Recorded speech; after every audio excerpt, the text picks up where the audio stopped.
quiero recalcar que esta presentación es trabajo conjunto con Fernando Betancourt, quien es candidato a PhD en el recinto de Río Piedras, en en el PhD de Matemáticas Aplicadas y Estadística.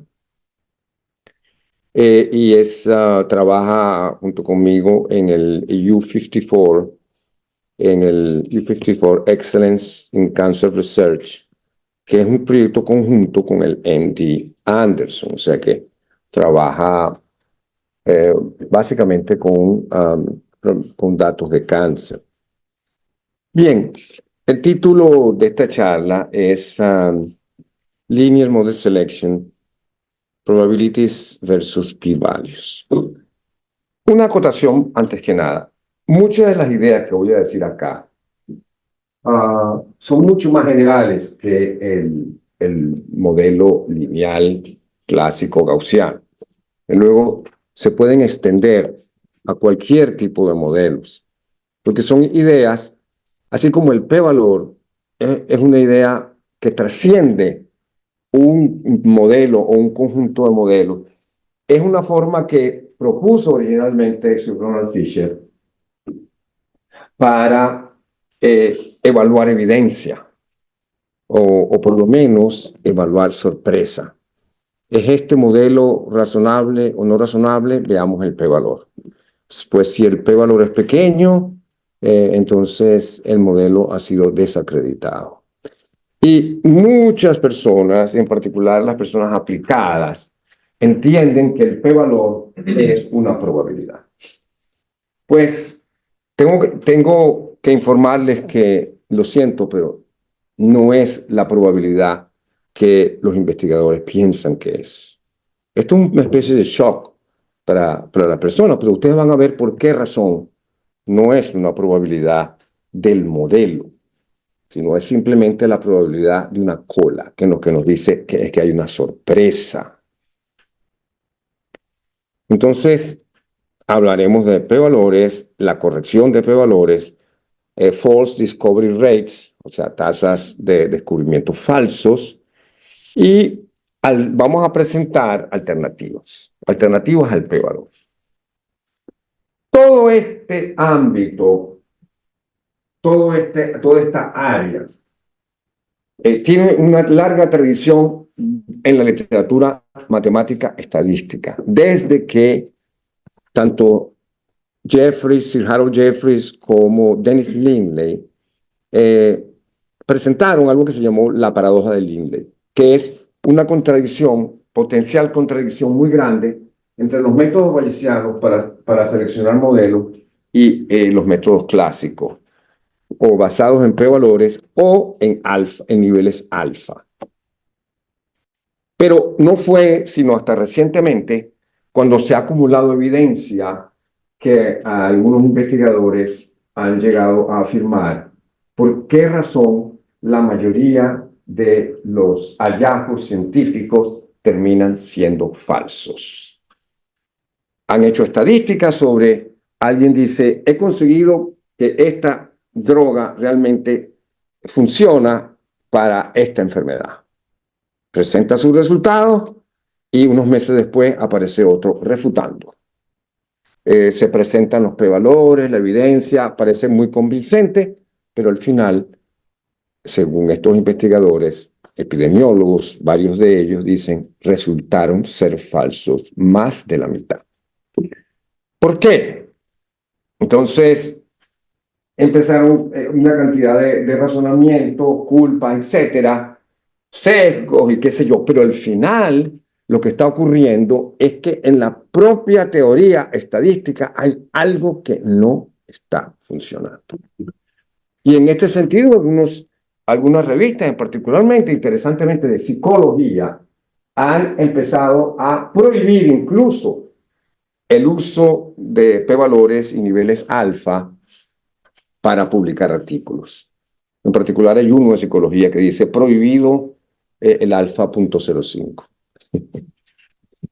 Bien, entonces Relacionado con esto, hay el otro problema de controlar por comparaciones múltiples. O sea, aquí en toda esta área hay dos grandes problemas. Uno, ¿qué hacer cuando tengo muchas comparaciones? ¿Cómo corrijo yo con comparaciones múltiples? Multitud de comparaciones. Yo tengo, por ejemplo, decenas de miles de genes y entonces empiezo a comparar uno tras otro a ver cuál de ellos puede afectar algún tipo de enfermedad. Pues alguno de ellos, por chance, pues podrá dar adecuado. Pero tengo el otro problema, además, que el comportamiento anómalo, diría yo, de los p-valores con respecto a tamaños de muestra sumamente grandes. Se dice en estadística, de hecho, Wonacott y Wonacott en uno de sus libros lo dijeron, tú quieres rechazar una hipótesis, tú quieres conseguir significación, pues tomas muchos datos. Si tomas muchos datos, te aseguro que va a resultar significativo. La pregunta es ¿por qué? ¿Por qué pasa esto? Entonces, tenemos correcciones a la comparación múltiple, como ustedes seguramente han estudiado con Ferroni, y luego han venido otras correcciones más sofisticadas, como Benjamini, Hochberg, etcétera, etcétera. Vamos a ver con algún ejemplo cómo nosotros podemos atacar este problema de otra forma completamente distinta. Entonces, False Discovery Rate. ¿Qué cosa es esta tasa de descubrimientos falsos? FDR usualmente se define como los falsos positivos sobre verdaderos positivos. En otras palabras, estamos tratando de rechazar una hipótesis. La hipótesis nula dice, este medicamento no ayuda en esta enfermedad. Esa es la hipótesis nula. Si yo rechazo la hipótesis nula, he conseguido, tengo un descubrimiento científico. Yo quiero rechazar esa hipótesis, ¿está claro? Quiero rechazar H0. Y si rechazo H0, publico. Y a lo mejor tengo una patente. Si no rechazo H0, ni publico, ni tengo patente. ¿Está bien? Ajá. Bueno, entonces yo tengo algo que se llama el alfa, que ya todos ustedes deben saber qué es. El alfa es lo que se llama la probabilidad de error tipo 1. Probabilidad de error tipo 1 no es otra cosa que el rechazo falso de la hipótesis. Usted quiere controlar el rechazo falso de la hipótesis, ¿de acuerdo? Entonces dice, bueno, 0.05. Muy bien. Entonces mi false discovery rate, ¿cuánto debe ser? 0.05. Si es la probabilidad de falso rechazo, pues yo quiero controlar FDR, entonces tengo que poner aquí 0.05. Lo siento, pero no lo va a lograr de esa manera. Por otra parte, tengo la potencia, el poder, o sea, 1 menos el error tipo 2, que es la potencia, la probabilidad de rechazo correcto. 1 menos error tipo 2, que sería la probabilidad de aceptación cuando no debo aceptar. ¿Okay? Entonces yo tengo que controlar dos tipos de errores, el tipo 1 y el tipo 2. ¿Okay? Típicamente yo diseño, cuando puedo diseñar, porque no siempre puedo diseñar, muchas veces tengo datos que son observacionales, cuando puedo diseñar, diseño, digamos, con una potencia, vamos a decir, de 80%, 90%, que son los valores típicos, y con un alfa de alrededor de 0.05, últimamente algunos de nosotros propusimos, si lo vas a hacer mal, pues hazlo un poquito menos mal. En lugar de hacerlo con 0.05, hazlo con 0.005. Que no es una solución al problema, pero es un apañe al problema, un sucedáneo, una pequeña mejoría. Sin embargo, yo tengo en todo esto algo que se llama P0, H0. P0 o H0 dice, pero esa es la probabilidad a priori, eso es subjetivo, eso está prohibido. Pues ese P0 o pH0 no es otra cosa que en lo que en epidemiología se llama pues la probabilidad base de algo. Cuando estamos tratando de evaluar algo, la presencia de una enfermedad, una epidemia, por ejemplo, estábamos hablando del COVID, todo el tiempo estábamos pensando, bueno, ¿cuál es la base? ¿Cuál es la probabilidad base? ¿Qué proporción de la población tiene la infección en este momento? Y todas las cuentas en epidemiología tienen que ver con esa cuenta. Bueno, podemos hacer una cuenta básica de Bayesiana que nos dice que la probabilidad de H0 no es otra cosa que, pues, la probabilidad de error tipo 1 por la prevalencia, así se llama en epidemiología, P0, dividida por esa misma cantidad multiplicada por la potencia y el correspondiente de la prevalencia, que es 1 menos la prevalencia. Ahora bien, podemos ver mucho mejor lo que es el teorema de Bayes con este diagrama. Aquello es una fórmula algebraica, mucha gente se desconecta, simplemente, bueno, yo no entiendo esa cantidad de álgebra, no entiendo qué es el teorema de Bayes. Hay gente que cree en el teorema de Bayes, gente que no cree en el teorema de Bayes. El teorema de Bayes no es algo que es creer o no creer, el teorema de Bayes es probabilidad, es matemática, es completamente imposible de refutar. Está allí y está sólidamente allí. Pero vamos a verlo acá en este diagrama. Suponga que usted tiene 10.000 tests. Usted tiene 10.000 casos. Y tenemos un problema en el cual tenemos alfa.05, ¿verdad? Error tipo 1.05. La pregunta es, ¿podemos esperar un false discovery rate de 1 sobre 20, 0.05? Y la respuesta es que no. Vamos a ver por qué no. Entonces, vamos a suponer tenemos una potencia de 0.8. Tenemos potencia 80%, error tipo 1, 5%. Y vamos a suponer que tenemos una prevalencia, digamos, de 0.1, o sea, 1 menos la prevalencia, vamos a tener 0.9. ¿Okay? Entonces, 90%, si ustedes quieren, de la población no está en este momento infectada o no tiene ese gen, etcétera, etcétera. La pregunta es, ¿cuánto es el FDR? Pues la mayoría de las personas piensan que como alfa es 0.05, el FDR también va a ser 0.05. Sin embargo, el false discovery rate es 36%. Veámoslo en este diagrama para que ustedes vean que esto es absolutamente natural. Yo hago 10.000 tests.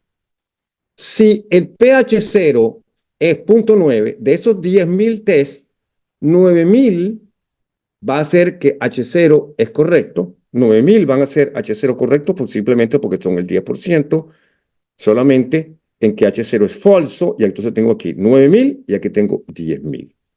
De estos, perdón, 1.000 y 9.000 que suman 10.000, que son los casos que mentalmente estoy viendo qué es lo que va a ocurrir.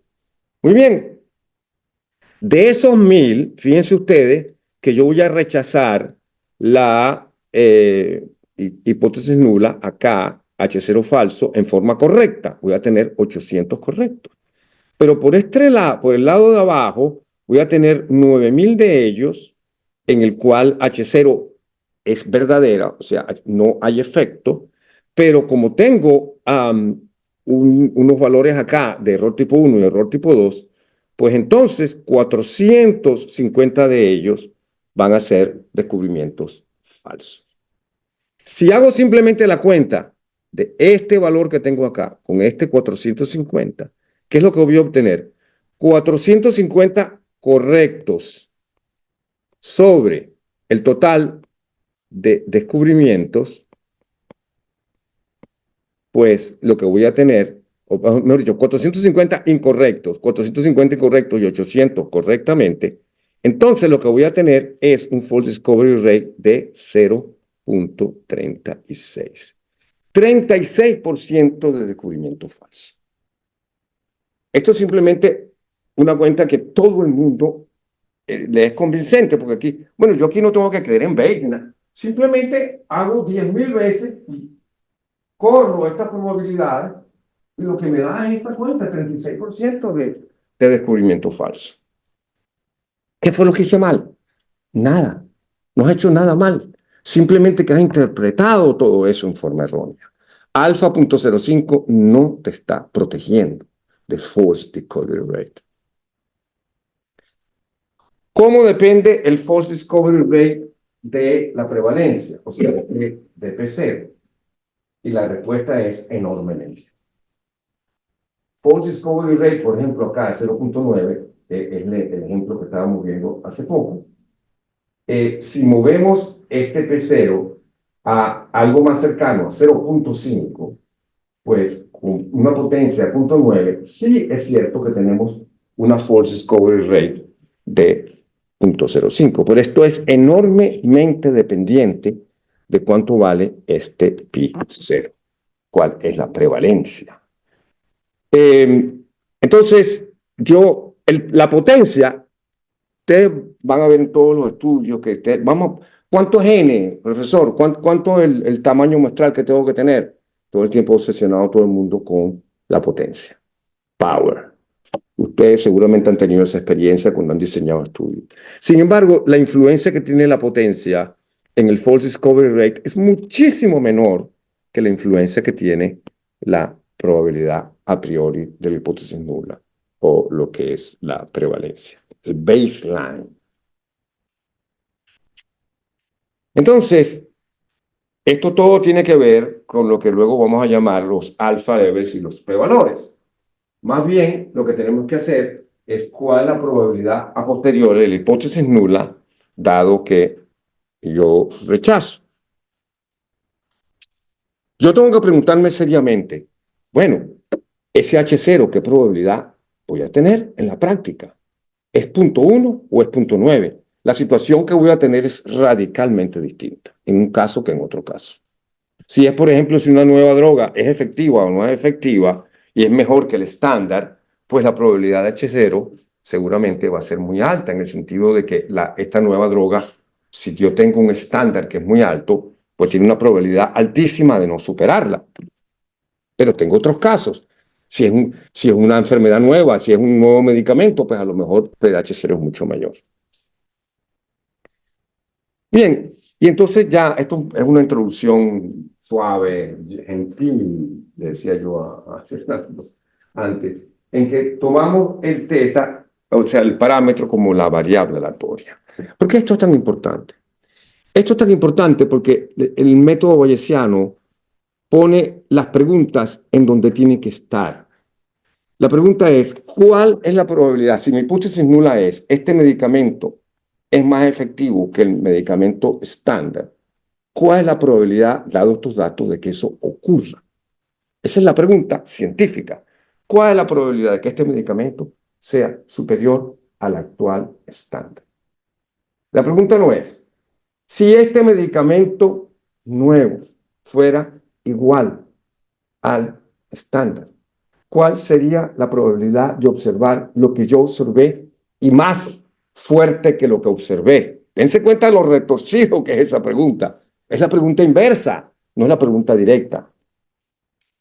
Entonces, al nosotros tomar la hipótesis nula como una variable aleatoria, porque si yo digo, ¿cuál es la probabilidad de que la hipótesis nula sea correcta? Ah, esa pregunta tiene sentido. No, si H0 no es una variable aleatoria.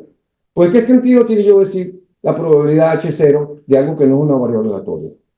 Yo puedo decir probabilidades es sobre variables aleatorias. Entonces, H0 no es algo que yo puedo pensar verdadero o falso, es una variable aleatoria. Y puedo entonces pensar cuál es su probabilidad. La ciencia, de alguna manera intuitiva, funciona así.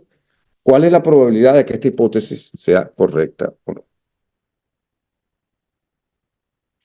Bien, entonces ustedes tienen ya esa fórmula que espanta a mucha gente porque parece mucha matemática, pero esta fórmula no es otra cosa que el mismo diagrama que yo les mostré arriba. No es otra cosa que la probabilidad condicional. Usted tiene 10.000 experimentos y tiene dos flechas, los verdaderos y los falsos, y entonces simplemente va llevando eso hasta el final.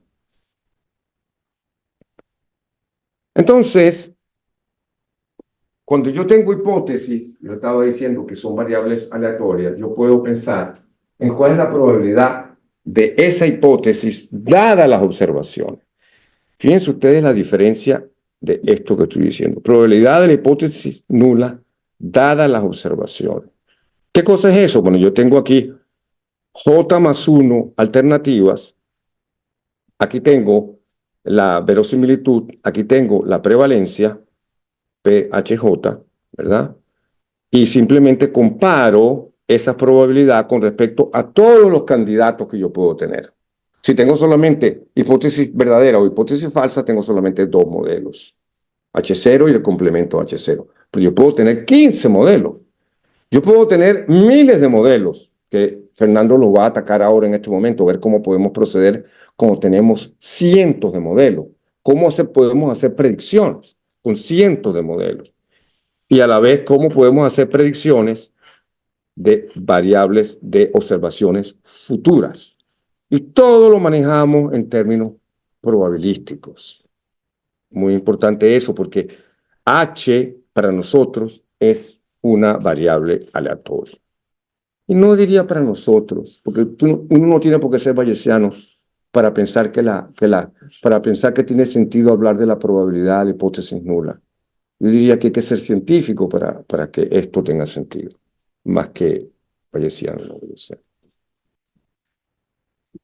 Entonces, ya vamos a empezar a tener un poco de notación con respecto al modelo lineal gaussiano, pero como les dije al principio, muchas de las ideas que vamos a estar aquí revisando, p-valores o probabilidades a posteriori, no tienen que ver necesariamente con el modelo lineal gaussiano, con ANOVAs, con regresiones, etcétera, etcétera, sino que pueden ser, por ejemplo, GLIMs, pueden ser Generalized Linear Models, aun cuando en esta charla nos vamos a concentrar con ese modelo y con paquetes que son flexibles para evaluar este modelo lineal gaussiano. ¿De acuerdo? O datos que puedan ser transformados hasta conseguir modelos lineales gaussianos. Pues aquí vamos a tener n observaciones y vamos a tener p parámetros. Este p puede ser bastante grande. Y en ese sentido vamos a decirles qué es lo que podemos hacer. El modelo más sencillo, entonces, lo podemos pensar simplemente como el X0, en lugar de este otro factor de posibles regresores que vamos a estar considerando. Entonces, podríamos pensar en este como la hipótesis nula, que beta es igual a 0, versus que beta es diferente de 0. Pero podemos tener muchos de esos modelos, porque podemos tener muchos genes, podemos tener muchas combinaciones. Ya veremos algunos ejemplos. Bien, entonces, en los problemas de selección de modelos, en algún momento yo voy a detenerme y vamos a dejar que Fernando hable de data análisis. Yo no voy a detenerme acá porque este es el modelo lineal usual y con mucha alta probabilidad ustedes van a haber visto muchísimos ejemplos de estos modelos. Entonces vamos a tener, de hecho, 2 a la p posibles hipótesis, en donde p va a ser el número de parámetros. Y ya ustedes ven que este 2 a la p crece rápidamente con p. Imagínense, ustedes tienen ahí p igual 12, por ejemplo, van a tener 2 a la 12 modelos. Y 12 no es un número muy grande de posibles regresores, pueden ser muchos más. Entonces, dense cuenta que estamos hablando de un espacio enorme. Imagínense ustedes el problema de multicomparaciones que tenemos allí. ¿Cuántas comparaciones vamos a tener? Son muchos problemas uno al lado del otro. ¿Sí? Los factores de Bayes, ¿en qué se diferencian de los p-valores? Los factores de Bayes sí nos van a dar probabilidad. ¿Por qué? Porque voy a integrar, en lugar de sacar promedios digamos, con respecto de X, con respecto de las observaciones, lo voy a sacar con respecto de los parámetros. Y lo que nos va a quedar es la marginal de las observaciones Y. Una observación, la observación, lo que observé, Y fue 45, pues es Y igual 45. No es. ¿Cuál es la probabilidad de que Y sea 45 o más? No. ¿Cuál es la evidencia para Y igual a Y observado? Aquí no hay colas. No hay probabilidad de colas. Esto es algo sumamente importante porque, aparte de ciertos principios matemáticos, como el principio de la verosimilitud, etcétera, etcétera, que tiene mucho que ver con la filosofía, tiene que ver con lo que se llama la estadística secuencial o los problemas secuenciales. Ustedes están en un clinical trial, ¿verdad? Están en un clinical trial y entonces empiezan a ver pacientes. Un paciente en esta rama, otro paciente en esta otra rama, esta o arma, este brazo, este otro brazo, control, medicamento, etcétera, etcétera. ¿Cuándo va a parar? ¿Cuándo usted debe parar? ¿Cuál es la regla de parada? Es completamente diferente como se hace en el método bayesiano, como se hace en el método clásico. En el método clásico usted tiene que plantear la regla de parada desde el comienzo, de entrada. ¿Por qué? Porque ese es el espacio muestral. Yo no puedo calcular los p-valores a menos que yo sepa cuándo yo voy a parar. Paro y calculo. Si yo no decido, son 3.000 datos, 1.500 y 1.500. Vamos a esperar 3.000 datos. El año que viene, el otro año, el otro año. 3.000 datos. Hasta que no tenga 3.000 datos no puedo parar. Si para, eso es completamente ilegal. Y lo voy haciendo y dice, pero ¿y por qué pasa eso? Cuando usted solamente depende de X, usted no necesita el espacio muestral. Usted puede evaluar la evidencia a los 100, a los 110, a los 115, a los 120, porque es solamente condicional en X. Y no es la probabilidad de observar esto o más que esto, porque esa cola depende de la regla de parada. Entonces, fíjense lo que pasa. Supongamos que este medicamento es enormemente más efectivo que este otro. Y usted empieza a echar eso adelante y llevan 100 datos y usted de estos 50 lo han curado y de este otro solamente ha curado uno. ¿Usted pararía o no pararía? Un momentico, hay que esperar hasta 3.000, porque ese es el diseño de muestra. Y resulta que eso, según en el pasado, hubo una evaluación de Andy Anderson en particular, y muchos investigadores dijeron, pues eso es antiético. Yo no puedo esperar hasta 3.000, cuando después de 300 yo puedo parar y salvar a un montón de gente que lo estoy dejando en un medicamento que es totalmente inferior a este otro. ¿Me están siguiendo esa idea? Y esa es una idea sumamente importante de por qué razón los factores de Bayes, que solamente dependen de lo que se ha observado hasta ahora y no de lo que yo pienso observar, es más ético que la otra.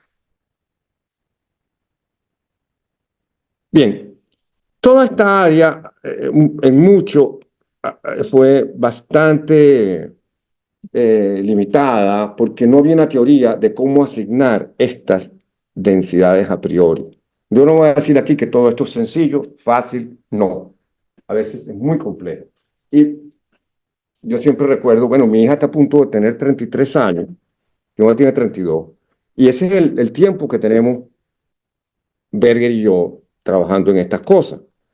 Este trabajo es 2001, pero nosotros comenzamos desde el 91 en cómo asignar estas densidades a priori, básicamente para cualquier modelo. Y eso es lo que se llama la teoría de las previas intrínsecas para la selección de modelos y el test de hipótesis.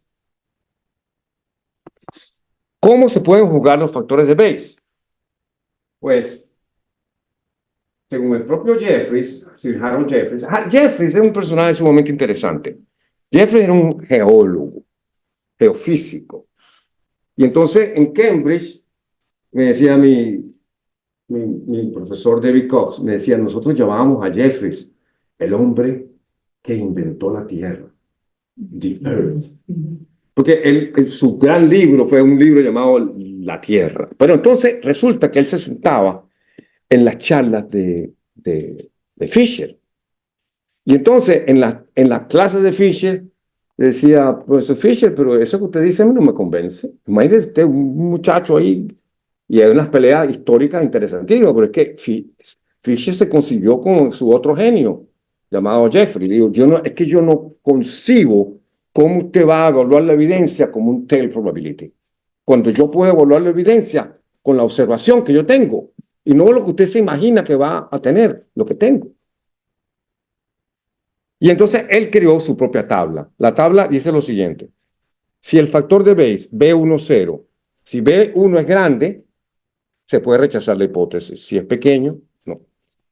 Si es de 1 a 3, pues una evidencia muy pequeña. Si es de 3 a 20, sustantiva. De 20 a 150 es muy fuerte y más que 150 es decisiva. Interesantemente, los físicos tienen tablas parecidas a esta, excepto que dicen, bueno, más de 150, Nobel Prize, ya tiene un premio Nobel, porque es decisivo, y en particular en el tema este del ¿cómo es que se llama, yo María? El boson, el Higgs boson, pues se consiguió un factor de Bayes mayor de 150. O sea que hay tablas también. No solamente que solamente hay tablas en el campo de Fisher, sino que hay tablas. Y entonces fíjense ustedes lo siguiente, que yo puedo hablar de la probabilidad de una hipótesis, dadas las observaciones, es simplemente como el cociente de las probabilidades a priori por el factor de Bayes y aquí la suma de todos los posibles factores de Bayes. Y esto sí es probabilidad de H1 dado Y de la hipótesis. ¿Cómo manejar la multicomparación? Entonces, aquí podemos manejar la multicomparación en forma directa. ¿Por qué? Pues como tenemos hipótesis, podemos decir, bueno, a priori, ¿cuál es la probabilidad de obtener una hipótesis que tenga un parámetro, o que tenga 30 parámetros, o que tenga 50 parámetros? Si le ponemos a esas muchos parámetros una probabilidad pequeña, estamos controlando tanto por un lado la sobreparametrización, lo que se llama el principio de parsimonia, pero por otro lado también estamos controlando comparaciones múltiples cuando tenemos un número de parámetros grandes. Esta fórmula, no le hagan caso, simplemente está allí y se puede utilizar y la vamos a poner en esta tabla. Fíjense, vamos a ver aquí un caso muy específico. Tenemos apenas P igual 4. ¿Okay? P igual 4. Entonces yo puedo tener modelos de dimensión 0, 1, 2. Cuando pongo 0, simplemente el factor beta 0. Dimensión 0, 1, 2, 3 y 4. ¿Cuántos modelos tengo de dimensión 0? Uno solamente. ¿Cuántos tengo de dimensión 2? 6. Entonces realmente la comparación múltiple la estoy teniendo para modelos de tamaño 2. Porque tengo X1 con X2, X1 con X3, etcétera, etcétera. Entonces, la asignación a priori la puedo hacer en forma tal que por un lado penalice el número de modelos y por el otro penalice la sobreparametrización. Por ejemplo, acá Fernando nos pone la probabilidad de lo que él llama de Occam, en el cual le da una probabilidad a priori de 41% a modelos mínimos y apenas 11% de modelos máximos. Pero por otra parte, acá, en estos multicomparación, que tenemos seis comparaciones de posibles modelos, le da todavía una probabilidad más pequeña, por el hecho de que hay muchas comparaciones y por el azar es posible que haya alguno de ellos que sea significativo, que tenga un factor de Bayes muy alto. Lo que quiero decir con esto es que hay maneras de asignar las probabilidades a priori en forma tal que penalice tanto la sobreparametrización como un número de parámetros muy grande.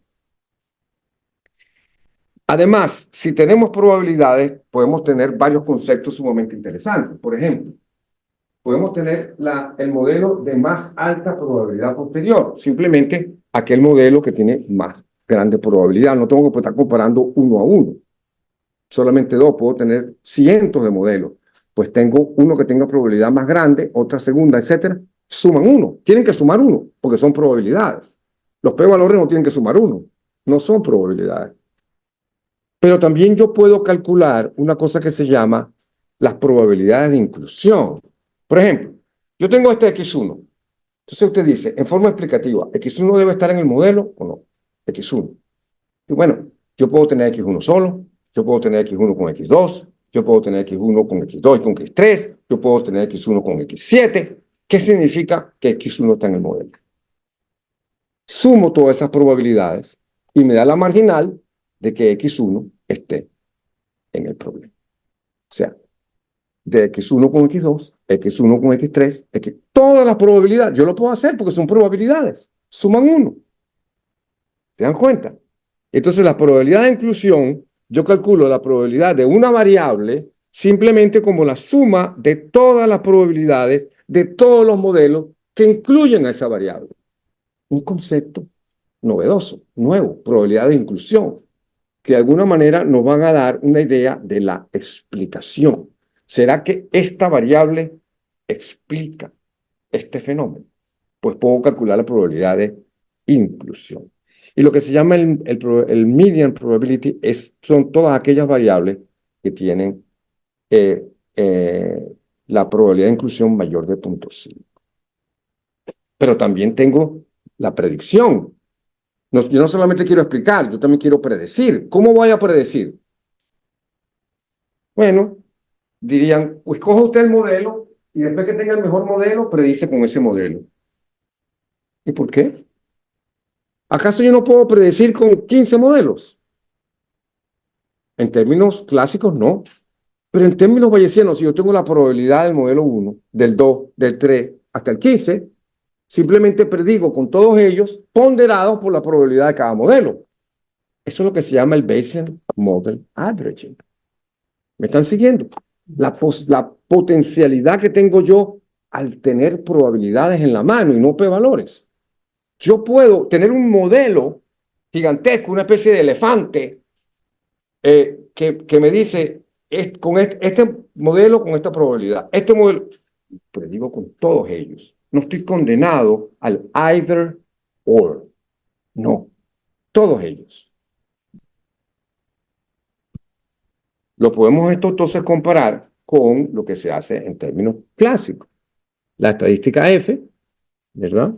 La F, en donde tengo la suma de cuadrados del más pequeño del simple con respecto al más complejo, y hago este cociente. Pero entonces, ¿qué es lo que es el p-valor? ¿Es la probabilidad de que esto dé lo que da? No, no, no, no, no. Es la probabilidad de que esta f, variable aleatoria, sea mayor de lo que observé. O sea, en otras palabras, un tail probability. No es la probabilidad de observar lo que yo observé, sino la probabilidad de esta área que está aquí, que es el tail. Y por eso es que yo no puedo parar a menos que llegue al final del diseño, del experimento secuencial, porque esta cola depende de dónde yo iba a parar cuando comencé el estudio.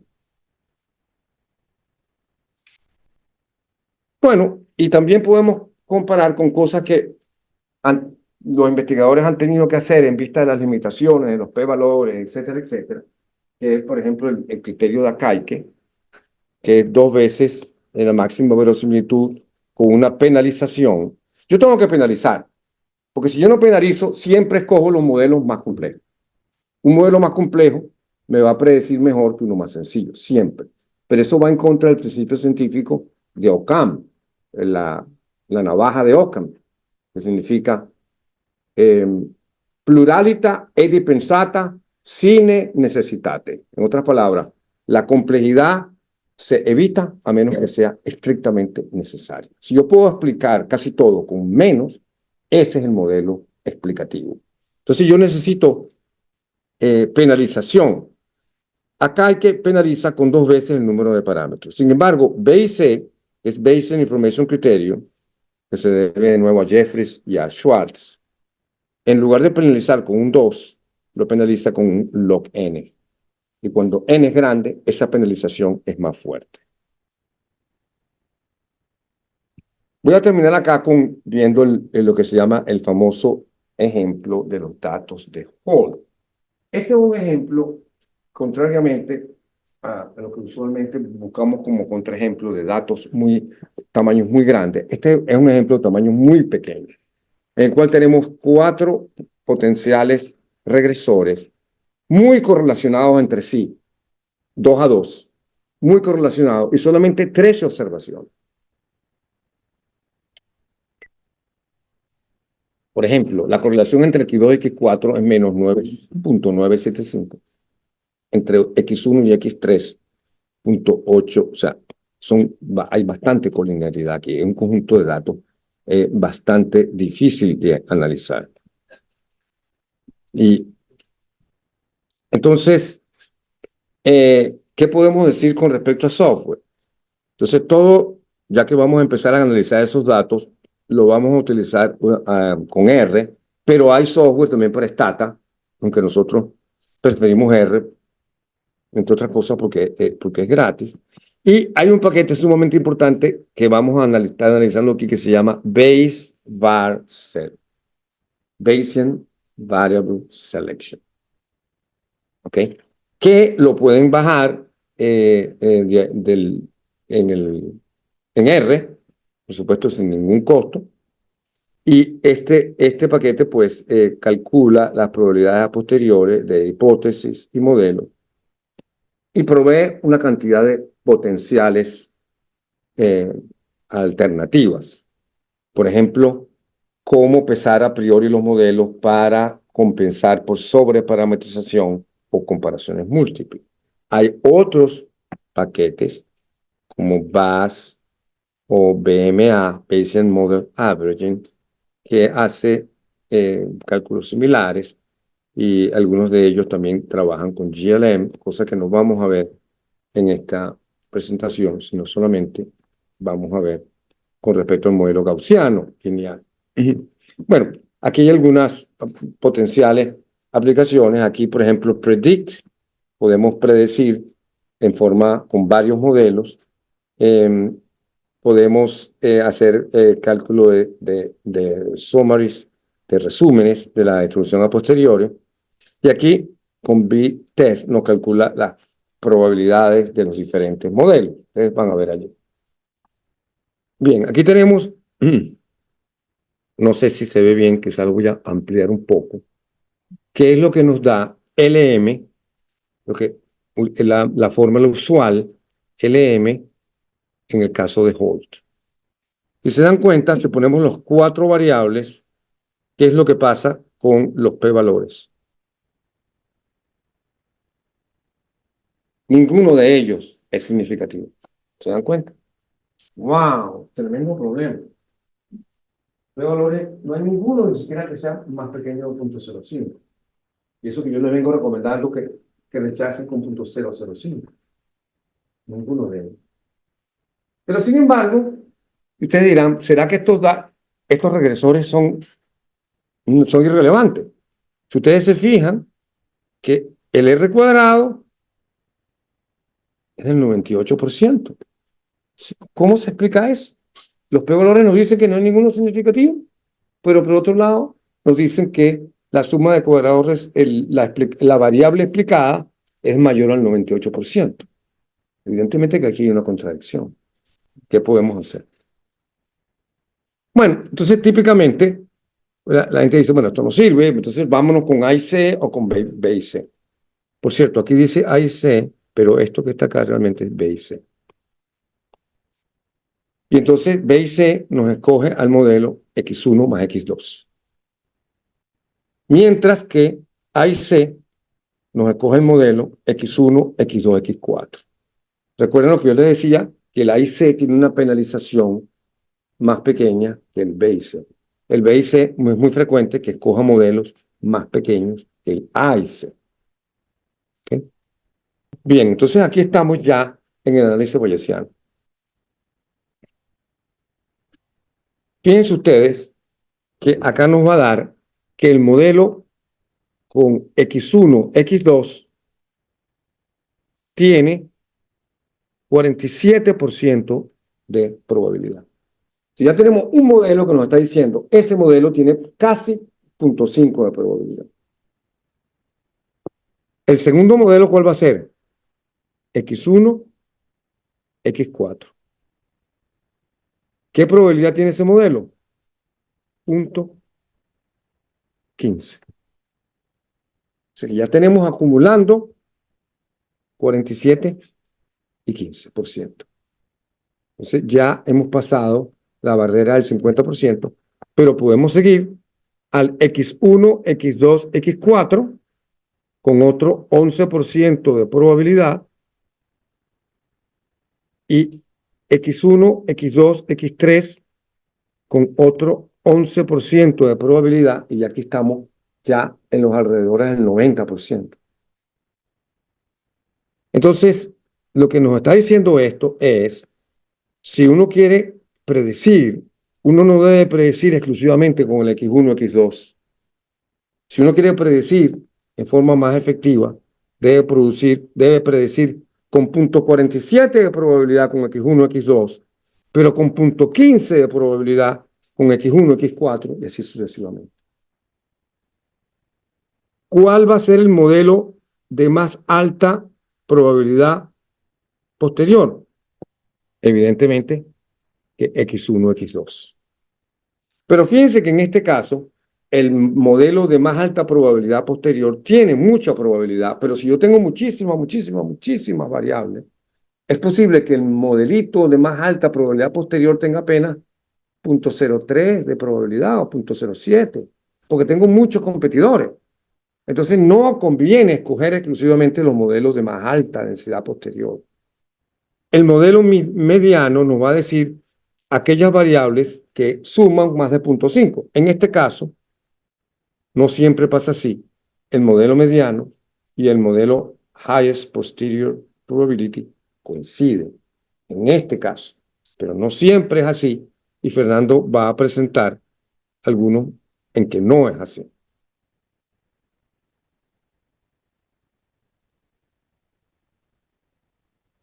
Bien, entonces, bueno, aquí hay otras experiencias quitando variables y entonces con LM, no con base, sino con LM en R, y ya cambia completamente la situación con los p-valores, completamente. Cosa que en el otro es, yo diría que bastante más estable. ¿Cómo predecir? Pues aquí nos dice cómo predecir. Si yo tengo la probabilidad de cada modelo y yo quiero predecir por ejemplo, las futuras observaciones, pues yo simplemente veo cuál es la distribución de esas observaciones, en este caso va a ser un student, y tengo que ponderarlas por ese modelo. Esta predicción acá va a ser con el tope de los 5 modelos más probables. Y fíjense ustedes que hay observaciones en donde prácticamente se replica lo observado. Aquí están para diferentes combinaciones de X1, X2, X3 y X4. Acá la suma de cuadrados residuales es alrededor de 51. Si lo hacemos con el modelo de más alta, el modelo que escoge el B y C, el modelo de más alta probabilidad posterior, X1, X2, se dan cuenta que esos valores que estábamos prediciendo en forma prácticamente exacta no están predichos en forma exacta. Y en lugar de tener, como teníamos antes, un 51, aquí vamos a tener un 57. O sea que tenemos, en términos porcentuales, un 12% de deterioro con respecto a lo que pudiéramos hacer simplemente tomando en cuenta los 5 top models que nos está dando las probabilidades posteriores. Esto se puede hacer acá porque tenemos probabilidades. Si tuviéramos otro tipo de cosas que no son probabilidades, no podemos hacer. Entonces, esta es otra de las grandes ventajas que tenemos utilizando factores de Bayes y probabilidades a posteriori de modelo. Y entonces vamos a invitar a Fernando que continúe con la charla. Buen día a todos. Quiero hacer un comentario, ¿verdad? Aunque lo escribí en el slide anterior, aquí, que si uno quiere escoger un solo modelo para hacer la predicción, porque no mucha gente conoce esta idea de coger varios modelos, si yo quiero coger uno solo, el modelo X1 y X2 es óptimo porque es el Median Probability Model. Eh, Berger y Barbieri, en su artículo de hace unos 20 años, probaron que coger el modelo con el Median Probability Model, los modelos que todas que suman 0.5, es un óptimo a predicción también. Entonces, si no quieres coger un solo modelo, puedes coger X1 y X2. Obviamente, estamos mostrando aquí que si uno coge el promedio de los modelos, va a ser mucho mejor. Pero si no quiere enfocarse en uno solo, no puedes coger X1 y X2 también. Entonces, yo le voy a hablar tres ejemplos adicionales. El primero que le voy a hablar son unos datos de obesidad, se llama obese, que si no me equivoco, se traduce a obesidad infantil y IE significa algo de las redes Centinela. Esto es una data, ¿verdad?, de obesidad que se recogió en España sobre el 2007-2010, porque en España se dieron cuenta que desde los 80 a los 2000 hubo un incremento en la obesidad. Estos investigadores fueron a estas regiones en España y le dieron unos cuestionarios a los pediatras, y los pediatras también a las familias. Ellos hacían cuestionarios sobre la obesidad y qué factores afectaban la obesidad. Y el estudio tiene sobre 155 variables. Y si uno busca el estudio, ¿verdad? Está abierto, está en inglés, si no me equivoco, aunque sea en España, su artículo en inglés, se dan cuenta que básicamente de los factores más fuertes que afectaban la obesidad era la obesidad en los padres, en uno o en el otro o en ambos, y también los tipos de comida que hacían los niños. Y aquí cogieron niños de 2 a 14 años y el promedio era sobre 10 años los niños que estudiaron. Este conjunto de datos no es para hacer este tipo de análisis que vamos a hacer. Este conjunto de datos se lo compartió Gonzalo, que es uno de los autores del Bayes Barcel, al doctor Perichi, porque ellos básicamente cogieron este conjunto de datos y lo limpiaron para poder hacer este tipo de análisis. Yo no voy a hacer las 155 variables, sino vamos a hacer básicamente 17 variables. 17 variables, y de ahí vamos a ver si podemos hablar un poco sobre el BMI, el Body Mass Index de esos niños. Como quiera, tengo 17 variables, el BMI es una de esas, yo voy a tener 2 a la 16 modelos, porque tengo 16 parámetros, o tengo 2 a la 16, tengo un espacio bien grande de modelos, 2 a la 16. Entonces, yo voy a mostrar aquí, ya mismo voy a R y les voy a mostrar cómo se puede hacer este análisis en R también. Aquí tenemos primero, ¿verdad? El LM, lo que están observando aquí es hacer el LM. Básicamente de estas 16 variables que estamos viendo aquí, me da en general, si uno cuenta, me está dando que 10 son significativas, que 10. Aunque yo hago la aclaración que hay 2 de ellas, que son estas 2 que están aquí, ¿verdad? Que son el afternoon snack y la active, que son básicamente el ejercicio, tienen 0.01. O sea, si uno cambia la significancia a 0.005, uno básicamente puede decir que no son significativas. ¿Sí? Pero, ¿verdad? Ese es el LM. Y aquí, a diferencia del anterior, el R cuadrado no es un R cuadrado tan grande. ¿Okay? Es 0.34%. ¿Okay? Entonces, ¿verdad? Si yo hago A y C o B y C en este caso, ¿verdad? A y C o B y C, se van a dar cuenta que me está dando el mismo modelo, el modelo que contiene 10 variables. Ellos están descartando, si no me equivoco, ¿verdad? Este modelo descarta que, por ejemplo, el sexo o el breastfeed o la leche materna no es un factor que va a afectar el Body Mass Index. ¿Okay? Obviamente, ¿verdad? Y alguna aclaración que vamos a ver en el próximo slide. Estas 2 variables como el FA-obese o MOBIS, que son la obesidad del padre, obesidad de la madre, son de las más significativas junto con la edad. Obviamente que el padre sea obeso, que la madre sea obesa, o la edad impacta mucho lo que es el Body Mass Index. ¿Sí?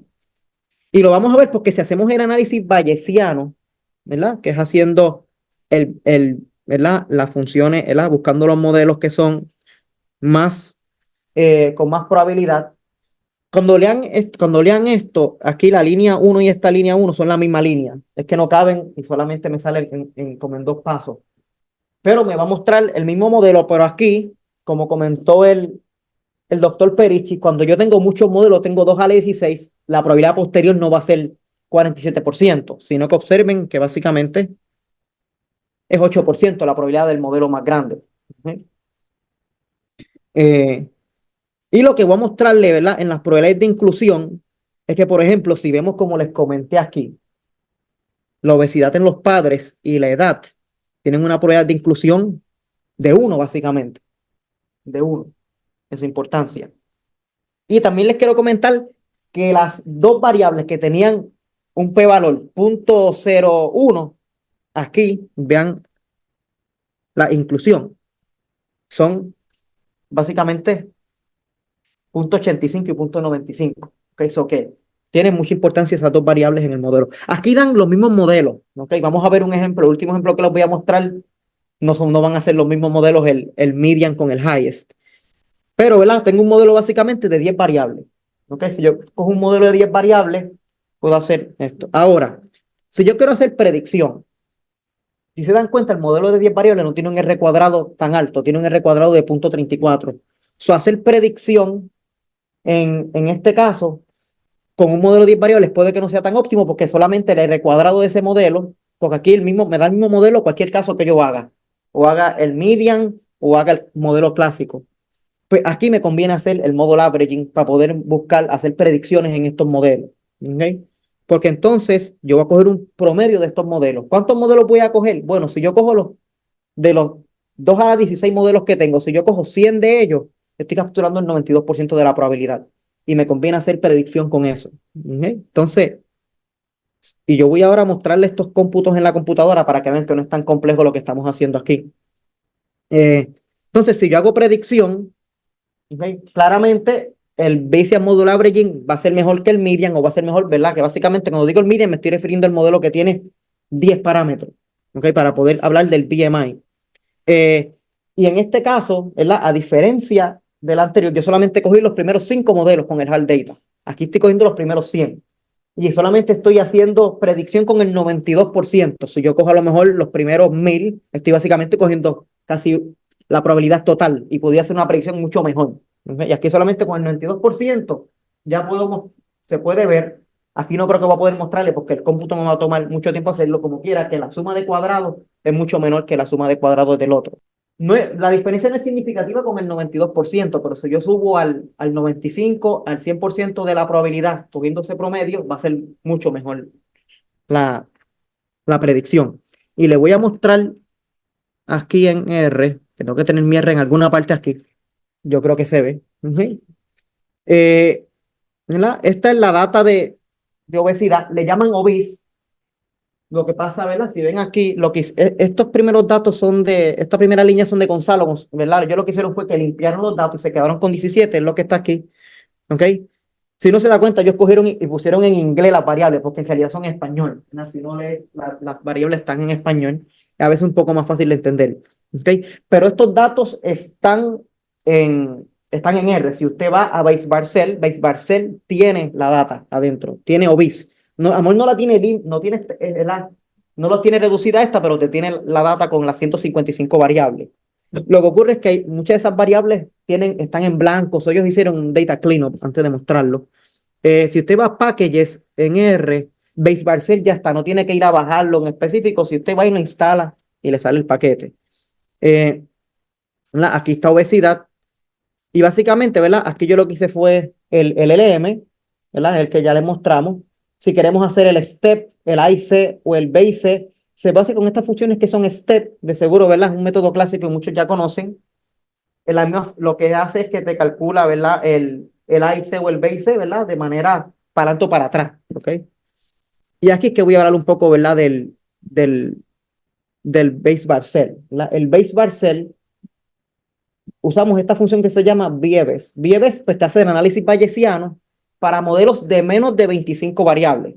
Si el modelo tiene más de 25 variables, ellos tienen otra función, ¿ok?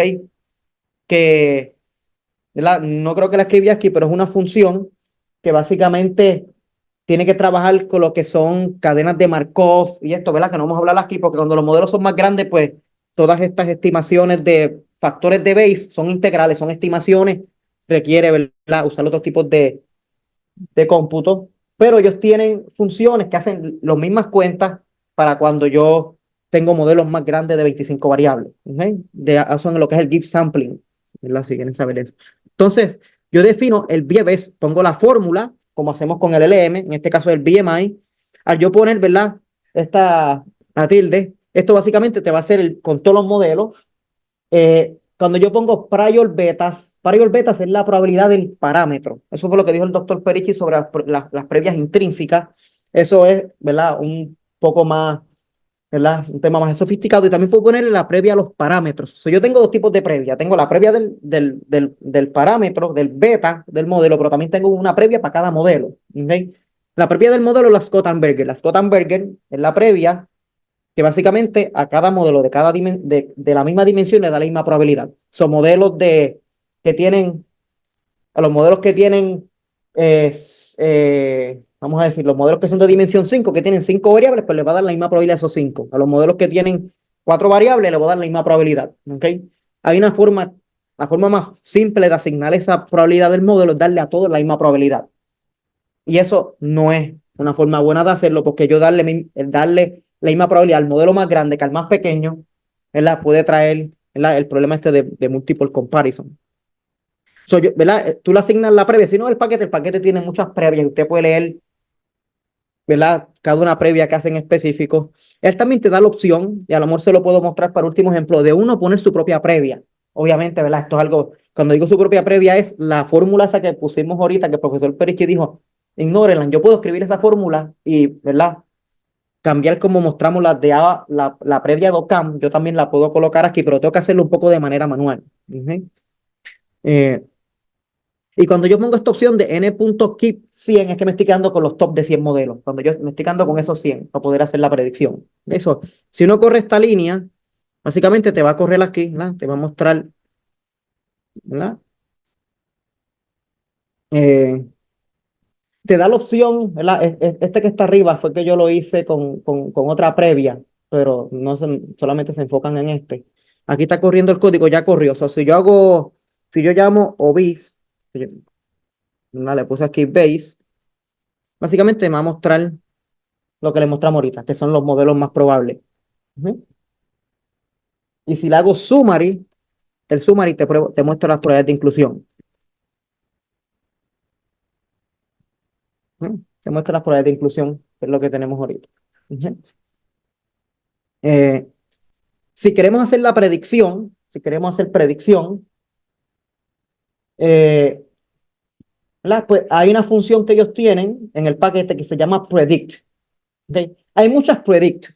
Esta predict que yo tengo aquí abajo, que estoy marcando, es la predict para el LM.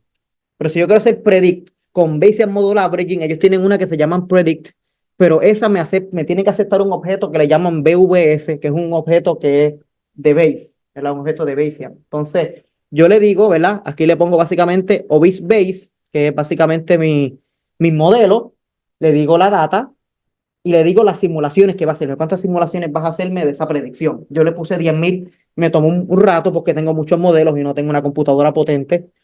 Y cuando uno lo corre, te va a generar una matriz con las predicciones. Como yo hice 10.000 simulaciones, se va a tener básicamente una matriz bastante grande. Aquí, ¿verdad? Aquí se puede ver un poco las predicciones. Todo esto son las predicciones. ¿Okay? Cada fila representa una predicción de cada valor del BMI. ¿Okay? Obesity es este, ¿verdad? Obesity es este que está aquí. ¿Verdad? Y él está prediciendo cada de estos valores corresponde una fila a la predicción de cada este valor. ¿Verdad? El primero dice 20, ¿verdad? Y aquí la predicción es 0.09. ¿Okay? Pero yo tengo 10.000 simulaciones, ¿verdad? So, tengo 10.000 valores de esto. ¿Verdad? Uno puede hacer un promedio de ellos y se va a dar cuenta que es bastante buena la predicción. ¿Verdad? Aquí no me daba el tiempo por lo que toma correr el código hacer la línea, ¿verdad? Pero van a poder observar, ¿verdad? Que aquí, en estos casos que tengo muchos modelos, es más eficiente hacer el model averaging que estar cogiendo uno en específico porque uno no va a ser útil, porque se dan cuenta que el R cuadrado es bajito, la probabilidad 8% de representar todo, ¿verdad? No es tan útil, ¿verdad? So que esto es una forma de, ¿verdad? De poder hacer el análisis. Ok, entonces, so que ese es un poco, ¿verdad? El ejemplo de obesidad. Que de nuevo, si van a Base Barcel, sale este dataset de obesity. Y ahora quiero hacer un ejemplo con, ¿verdad? Quiero mostrar otro ejemplo de, de breast cancer. ¿Ok? Y esto básicamente fue un estudio que vi en internet que hicieron de manera frecuentista, ¿verdad? Con p-valores, y yo quise hacerlo con los factores de Bayes o probabilidad a posteriori, más allá, ¿ok? Y aquí, básicamente, ¿verdad? Es un estudio que quiere comparar, ¿verdad? La asociación entre estos dos genes, ¿ok? Entre estos dos genes, ¿ok? Un gen, ¿verdad? Que el ISR1, ¿verdad? Que bastante está activo en 75%, ¿verdad? De los breast cancer tumors. Y el otro, ¿verdad? Es el S100A8, ¿verdad? Pero leí así, ¿verdad? Que básicamente, ¿verdad? Es un gen, ¿verdad? Que también ¿verdad? Se encuentra en tumores, ¿verdad? ¿Verdad? Y que crean un ambiente de inflamación en el crecimiento, ¿verdad? De los tumores. Y lo que queremos ver es si hay una asociación entre estos dos genes, entre ESR1, si hay una asociación positiva, negativa, si hay una asociación entre ellos. Uh-huh. El primer paso, ¿verdad? Si uno hace la gráfica de ellos, si uno hace la gráfica de estos dos datos, de estos dos genes, uno se da cuenta que no hay una relación lineal entre ellos. ¿Okay? Entonces ven aquí, ¿verdad? Que esta relación que hay entre ellos no parece lineal, ¿verdad? Aquí uno básicamente, yo estoy colocando la línea, ¿verdad? Como si fuera de un linear model y otra, ¿verdad? Otra curva, ¿verdad? Que es la que se ajusta a ellos, pero no es una relación lineal, ¿verdad? Y es bastante, ¿verdad? Y aquí voy a mencionar algo, ¿verdad? Antes de hacer análisis bayesiano, que es bien común, ¿verdad? Primero, ¿verdad? Que estos datos de los concentration measurements están skewed muchas veces. Y yo leyendo la literatura de esto me di cuenta que la solución de ello era aplique el logaritmo y ya. Aplique el logaritmo, invierta los datos, que es algo bastante común que uno hace, ¿verdad? Y la pregunta, ¿verdad? Que el doctor Perichi se hizo es, ¿verdad? Nos hicimos nosotros es, ¿por qué aplicar el logaritmo? Porque yo aplico el logaritmo y transformé los datos, ¿verdad? Se ve bastante fácil, aplico el logaritmo y resolvió, ¿verdad? Entonces, antes de transformarlo, ¿verdad? Lo que hicimos fue un gráfico aquí al lado, este gráfico que pueden ver, ¿verdad? Este gráfico está relacionado con lo que le llaman la transformación de Box y Cox. Cox, ¿verdad? Que es uno de los asesores de tesis del doctor Perichi, ellos diseñaron una forma de uno saber cómo uno transforma, qué transformación es la ideal para la variable. No es meramente el logaritmo, ¿verdad? Puede ser el logaritmo, pero también puede ser, ¿verdad? Otro tipo de transformación. Y básicamente, ¿verdad? Yo hice un código en R, porque aquí yo quería transformar a ambas. Es un poco una modificación de Box y Cox, pero básicamente lo que vimos fue, ¿verdad? Lo que me dice este diagrama a mí, ¿verdad? En términos simples, que el logaritmo es la ideal, pero no lo tomé por hecho, sino que verifique que era el logaritmo. Y si uno va ¿verdad? Y buscan información sobre esto de Box y Cox, a lo mejor muchos lo conocen, hay paquetes en R que lo hacen, que te sirven para saber si hay que transformar los datos o no. ¿Okay? Y eso es bien fundamental muchas veces. ¿Okay? Y si uno hace eso y aplica el logaritmo, aquí está la gráfica aquí al lado, claramente podemos tener una relación lineal si aplico el logaritmo de los datos. ¿Okay? Entonces, si hacemos, ¿verdad? ¿Verdad? Ya mostré aquí, ¿verdad? Que si yo hago el logaritmo de ellos, pues tengo un cierto tipo de relación lineal y podemos hacer el LM, ¿verdad? Y en este caso, ¿verdad? Obviamente, ¿verdad? H0 lo que está estudiando es que no hay asociación y H1 que hay asociación. O sea, aquí yo básicamente tengo dos modelos, básicamente porque tengo dos genes, ¿verdad? O tengo el modelo que no tiene o el modelo que tiene la variable. Eso, básicamente H0 no tiene asociación, H1 tiene asociación. Obviamente aquí, ¿verdad? Son bastante significativos, ¿verdad? Eso que uno pudiera bastarle este análisis para decir, mira, sí lo son, está bien, ¿verdad? No hay que hacer nada más. Pero yo le voy a mostrar que si hacemos el análisis bayesiano, también va a ser bien potente, ¿ok? En el aspecto que aquí es mucho más simple que los otros dos anteriores porque solamente tengo dos modelos, ¿no? Y aquí lo que les voy a mostrar es que yo puedo usar la función b-test. La función b-test de Bayes Barcel es una función que tú le dices, mira, estos son mis dos modelos y te va a calcular los factores de Bayes y te va a calcular la probabilidad posterior de ellos. Obviamente esta es más útil para dos porque aquí yo tengo que colocar los modelos manualmente. Al yo colocar los modelos o las hipótesis manualmente, ¿verdad? Es más fácil para solamente dos. Entonces yo hago, ¿verdad? La función b-test, esta función, yo le asigno H0. H0 lo tengo aquí como lo escribí en R. H0 es el modelo que no tiene, que tiene solamente el intercepto, por eso se le pone, ¿verdad?, el 1 aquí, ¿verdad?, porque solamente es el intercepto, o tengo el modelo que tiene las dos variables, ese es mi H1. Estos son mis dos modelos. Si yo hago el factor de Bayes no es mayor que 150, es mucho mayor que 150. ¿Okay? So, ¿verdad? Y la tabla que vimos anteriormente, ¿verdad?, ¿verdad?, que es de Raftery, ¿verdad?, que Raftery es del artículo de Raftery, pero ¿verdad?, es mucho más anterior conocida, nos muestra, ¿verdad?, que un factor de Bayes mayor que 150 es más que decisivo para, ¿verdad?, para decir, ¿verdad?, que sí hay una asociación porque rechazo la hipótesis nula. Y vean también, ¿verdad?, que la probabilidad posterior es 1. So que yo puedo, ¿verdad?, asegurar que hay una asociación entre esos dos genes. ¿Okay? Si no ve la gráfica, la asociación es más negativa, ¿verdad? Porque la gráfica tiene una pendiente, ¿verdad?, negativa. Pero hay una asociación entre ellos bastante fuerte. ¿Okay? Y esto, ¿verdad?, es un ejemplo, ¿verdad?, bastante, ¿verdad? Esto es una forma de hacer un análisis, no de p-valores, sino un análisis puramente de probabilidades y bayesiano. Y es bastante simple, ¿verdad? Y les mostré aquí. Y si van a R, este básicamente es el código de los gráficos. Muchos de estos códigos tomé idea del análisis original, pero el análisis de Bayes básicamente son estas tres líneas que ven aquí abajo. ¿Sí? Estas tres líneas. Yo definí el modelo que solamente tiene el intercepto, el que tiene las dos, porque tengo dos modelos, y apliqué el b-test. ¿Okay? Y la función lo que hace es que tú le asignas los modelos. En este caso va a ser H0, que H0 es el modelo que no tiene nada, la que solamente tiene el intercepto, y H1, ¿verdad?, que es el modelo que tiene ambos. Y cuando uno corre esa función, yo no sé si debería correrme, ¿eh?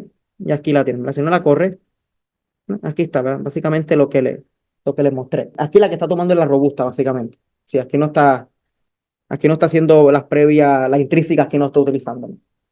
Me queda un ejemplo adicional que les quiero mostrar, ¿verdad? Este es un ejemplo, ¿verdad?, bastante simple. No voy a ir tanto, ¿verdad?, como el de obesity y el anterior. Este es un ejemplo, ¿verdad?, bastante clásico que está en R, que lo pueden conseguir en la data crime, ¿okay? Que es una data, ¿verdad?, básicamente tiene 47 observaciones, ¿verdad?, que corresponde, ¿verdad?, de Estados Unidos, y tiene 15 variables, ¿verdad?, que lo que quieren es explicar, ¿verdad?, la tasa de criminalidad en un área en particular, ¿verdad? Y tiene variables, ¿verdad?, como la edad promedio que estuvieron en la escuela, los expedientes policíacos de los 60, porque esto es una data de esos años, la desigualdad económica, la probabilidad de estar preso y, y los rates de desempleo en los hombres en áreas urbanas en ciertas edades. Porque tienen unos datos bastante particulares. Ellos quieren si quieren de alguna forma poder predecir esa tasa de criminalidad.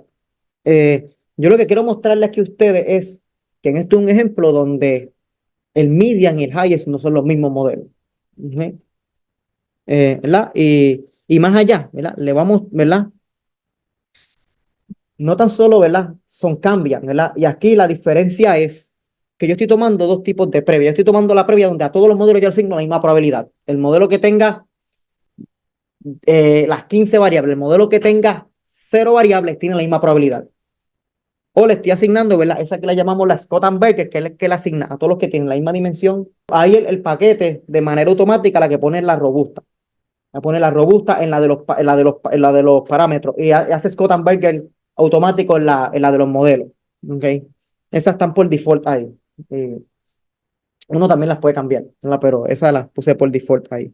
El por default pone Scott and Berger. Nosotros cambiamos a la IHG, si no me equivoco, que es una previa, ¿verdad?, que el doctor Perici y algunos de sus colegas propusieron recientemente, y el paquete, ¿verdad?, la tiene ya adaptada. Y lo que estoy mostrando aquí son dos tipos de previa, la constante, ¿verdad? Y aquí estamos viendo, ¿verdad?, las probabilidades de inclusión bajo esa previa y la Scott-Berger. De nuevo, la constante asigna la misma probabilidad a todos los modelos. ¿Okay? Y la constante asigna, ¿verdad?, y la Scott-Berger que te asigna probabilidades para los modelos de la misma dimensión. ¿Okay? Y obviamente hay un cambio, ¿verdad? Vamos a observar que en la constante ambos modelos son los mismos, te va a dar el mismo modelo. ¿Okay?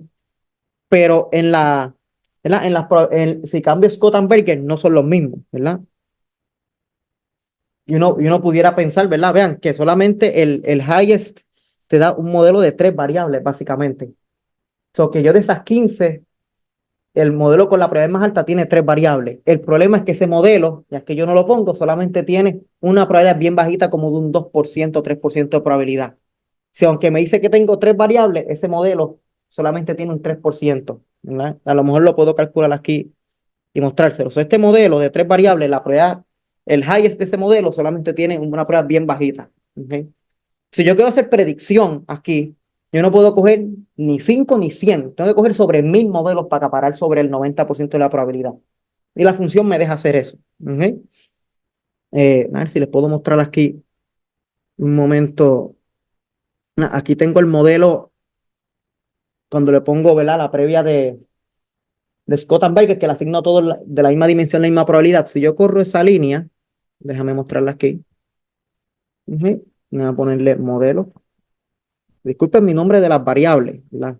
Soy yo aquí. Noten que el modelo, ¿verdad? Con las 3 variables, este que está aquí, solamente tiene un 3%, 2% de probabilidad. ¿Ok? Con 3 variables se ve bien bonito. Puedo hacer yo, ¿verdad? Hablar de la tasa con esas 3 variables, sí, pero solamente me representa un 2% de la probabilidad.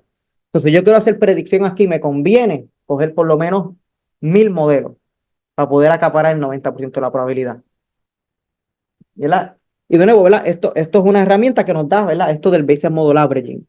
Eh, Porque hasta si yo cojo el median, ¿verdad? Que es el modelo que tiene, en este caso yo creo que son 5 variables, ¿verdad? Como quiera, ¿verdad? Es un modelo que su probabilidad no va a ser tan alta. No, no es summary. Así, summary. Eh,